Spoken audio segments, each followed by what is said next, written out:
कार्तिक मास अध्याय 7वां। सभी भक्तों को राधे राधे। शौनक ऋषि श्री सूत जी से कहने लगे कि हे सूत जी, कार्तिक मास तथा तुलसी का महात्म्य कृपा करके कहिए। तब सूत जी कहने लगे कि हे ऋषियों, जो बात आपने मुझसे पूछी है यही प्रश्न राजा ने नारद जी से किया था और कुछ नारद जी ने इस प्रकार उत्तर दिया था, वही कथा मैं आपसे कहता हूँ। एक समय राजा पृथु नारद जी से पूछने लगे कि हे नारद, भगवान को तुलसी इतनी अति प्रिय क्यों है तथा इसका महात्म्य और कार्तिक का महात्म्य तथा इतिहास कहिए। तब नारद जी कहने लगे कि हे पृथु, मैं सब कथा इतिहास सहित कहता हूँ, तुम सुनकर सावधान होकर सुनो। एक समय राजा इंद्र बहुत से देवताओं और अप्सराओं सहित महादेव जी को देखने के लिए कैलाश को गए। जब कैलाश पर पहुंचे तब तक एक भारी आकार वाले और भयंकर नेत्रों वाले पुरुष को देखकर इंद्र ने पूछा, अरे तू कौन है और शिव कहाँ है? परंतु बार बार पूछने पर भी उस भयंकर पुरुष ने कोई उत्तर नहीं दिया और इंद्र ने क्रोध में आकर उसके कंठ पर अपना वज्र मारा, जिससे उसका कंठ नीला हो गया। परंतु इंद्र का वज्र वहीं भस्म हो गया और उसकी आंख से ऐसी प्रचंड अग्नि निकली मानो इंद्र समेत सारे संसार को भस्म कर देगी। ऐसी दशा देखकर बृहस्पति जी हाथ जोड़कर और इंद्र को दंड का आकार देकर झुकाकर भगवान शिव की स्तुति करने लगे और बोले कि हे देवादिदेव, हे त्रिपुरारी, हे अंकासुर का नाश करने वाले, यज्ञ को फलदाता त्रिपुरारी, आपको नमस्कार है। ब्राह्मणों की रक्षा करने वाले, आपको नमस्कार है। नारद जी कहने लगे कि हे राजा पृथु, इस प्रकार स्तुति सुनकर श्री महादेव जी त्रिलोक को दग्ध करने वाली अग्नि को शांत करते हुए कहने लगे कि वर मांगो, मैं आपकी स्तुति से अति प्रसन्न हूँ। मैंने इंद्र को जीवन दान दिया है, इस कारण आज से तुम्हारा नाम जीव भी होगा। बृहस्पति जी कहने लगे कि यदि आप हम पर प्रसन्न हैं तो इंद्र की रक्षा कीजिए और संसार को दाह करने वाली अग्नि जो आपके नेत्रों से उत्पन्न हो रही है उसे शांत कीजिए।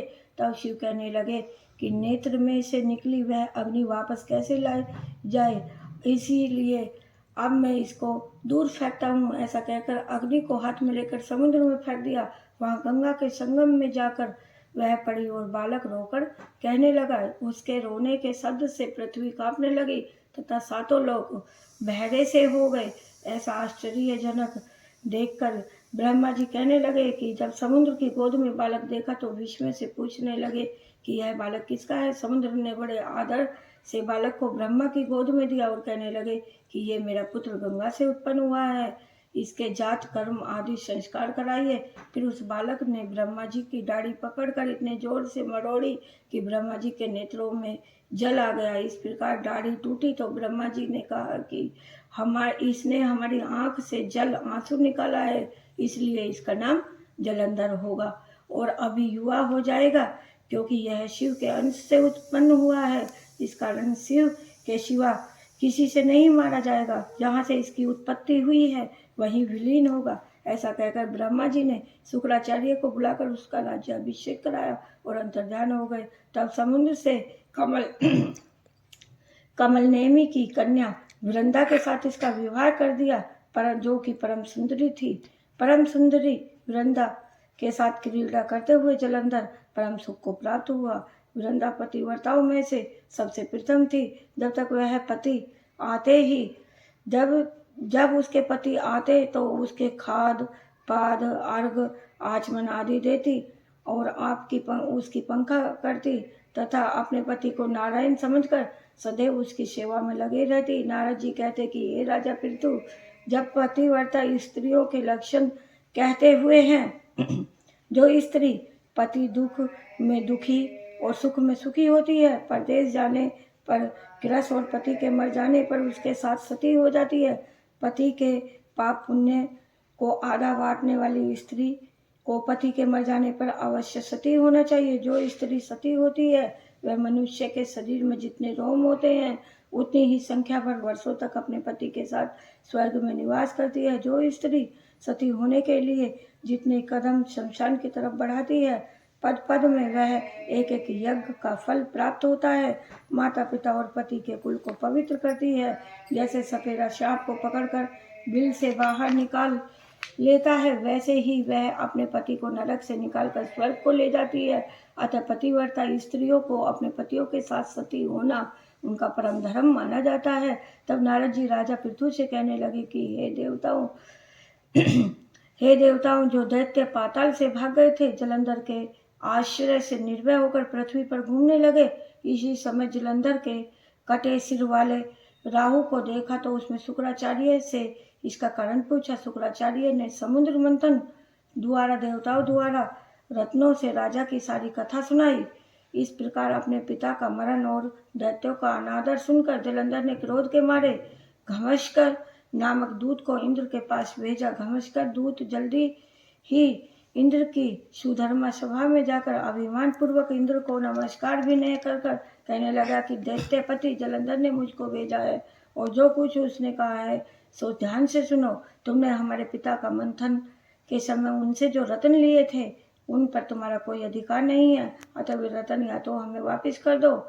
जिससे घमस्कर के वचन सुनकर इंद्र विस्मय होकर और भय से होकर कहने लगा कि हे समुद्र देव, हमारे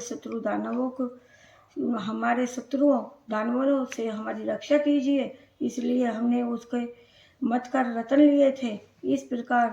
इस तरह समुद्र के एक पुत्र शंकासुर को विष्णु ने मार गिराया। समुद्र मंथन के ये सब कारण तू जानकर अपने स्वामी को सुना दे। नारद जी कहने लगे कि दूत ने जब यह समाचार जलंधर को सुनाया, तब जलंधर अति क्रोध करके देवताओं को जीव ने एक उपाय सोचने लगा। तो उसने जब दिशाओं तथा पाताल के दैत्यों को बुलाकर शुंभ निशुंभ आदि को अपना सेनापति बनाकर करोड़ों दैत्यों को इकट्ठा किया और स्वर्ग में नंदन वंदन करने के लिए इंद्र की अमरावतीपुरी को घेर लिया। तब देवता भी युद्ध के लिए बाहर निकले और अनेक अस्त्र शस्त्रों से देवताओं और दैत्यों का युद्ध होने लगा। वे सब एक दूसरे को मार मार कर गिराने लगे। तब सब तरफ रुधिर बहने लगा। मरकर गिरे हुए हाथी घोड़े आदि से पृथ्वी ऐसी सुशोभित हुई कि मानो मेघों से घटाओं की संध्या हो रही हो। इस प्रकार युद्ध में मरे हुए दैत्यों और शुक्राचार्य अपनी मृत संजीवनी विद्या द्वारा जिलाने लगे।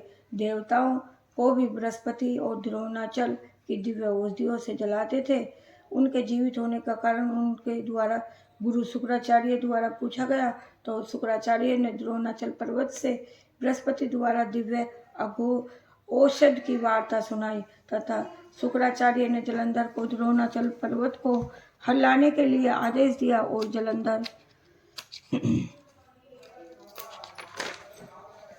जलंधर दैत्यों ने द्रोणाचल पर्वत को उठाकर समुद्र में फेंक दिया और फिर आकर संग्राम करने लगे तथा देवताओं के मरने पर जब बृहस्पति जी दिव्य औषधि लाने लगे तो द्रोणाचल वहां पर पहुंच गए और वहां पर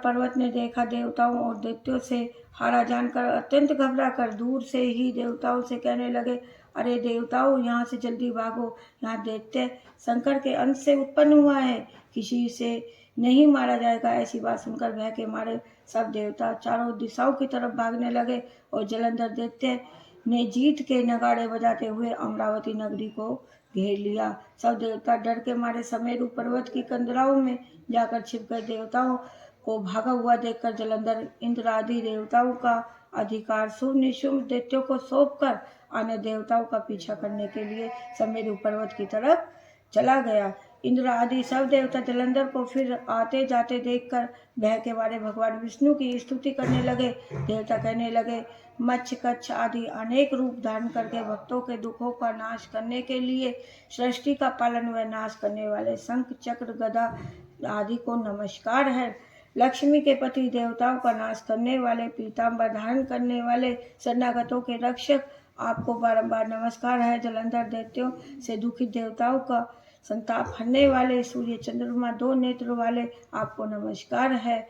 नारद जी कहने लगे कि हे राजा पृथु, जो कोई भगवान की इस संकट में स्तुति करता है उसके सब संकट भगवान तुरंत ही नष्ट कर देते हैं। ऐसी स्तुति सुनकर विष्णु देवताओं से दुखी जानकर शीघ्रता से उठकर गरुड़ पर सवार हुए तो लक्ष्मी जी ने पूछा, भगवान आप कहाँ जा रहे हो? भगवान ने उत्तर दिया कि हे रमा, तुम्हारे भाई जलंधर से पीड़ित होकर देवताओं की सहायता के निमित्त दैत्यों से युद्ध करने जा रहा हूँ। लक्ष्मी जी कहने लगी कि हे भगवान, मैं आपकी परम प्रिया हूँ, क्या आप मेरे भाई को क्यों मारने लग रहे हो? ऐसा कहकर शंख, चक्र, गदा और खड़ग लेकर जलंधर के सम्मुख युद्ध करने वाले भगवान श्री हरि चल दिए। जिस समय भगवान युद्ध क्षेत्र में युद्ध करने लगे तो बहुत से दैत्य गरुड़ के पंखों से वेग के मारे ही मारे गए। पवन से पीड़ित दैत्यों को देखकर जलंधर को अत्यंत क्रोध आया और भगवान विष्णु के सम्मुख आया। फिर भगवान विष्णु तथा जलंधर का घोर संग्राम हुआ। आकाश मेघों की तरह बाणों से ढक गया। तब भगवान ने जलंधर को ध्वजा, छत्र, धनुष और घोड़े आदि बाणों से काट डाला। जलंधर ने भी गदा गरुड़ के मस्तक में मारी और वह मूर्छित होकर गिर पड़ा। भगवान ने उसकी गदा को तलवार से काट दिया तथा जलंधर ने भगवान की छाती में मुक्का मारा और फिर दोनों का मल्ल युद्ध हुआ तथा युद्ध के से सारा ब्रह्मांड कंपायन हो गया। तब भगवान विष्णु ने कहा कि हे दैत्यराज, हमारा युद्ध ठीक नहीं है, क्योंकि तुम लक्ष्मी के भाई हो।